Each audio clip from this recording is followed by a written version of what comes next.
এই বীভৎস গরমের হাত থেকে বাঁচতে কাঁচা আমের সাবস্টিটিউট আর কিছুই হয় না। তার উপর যদি হয় পুরোপুরি হোমমেড, প্রিজারভেটিভ, কোনো রকম সিনথেটিক ফুড কালার ছাড়া একদম ঘরোয়া পদ্ধতিতে বানানো, তাহলে তো কথাই নেই। আম সেদ্ধ করতে দিয়ে আম পান্নার মশলাটা বানাবো গোলমরিচ, মৌরি, জিরে ড্রাই রোস্ট করে খুব মিহি করে গুঁড়ো করে নিয়ে। আম সেদ্ধ হয়ে গেলে ঠান্ডা করে পাল্পটা বের করে রাখলাম। এবার একটা মিক্সিতে দিয়ে দিচ্ছি আমের পাল্প, সাথে অল্প আদা, অল্প কাঁচা লঙ্কা।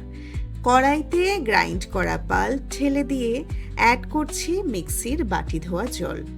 কিছুক্ষণ নেড়ে চেড়ে আমের ময়েশ্চার একদম টেনে গেলে অ্যাড করব চিনি, মিষ্টিটা নিজেদের স্বাদ অনুযায়ী।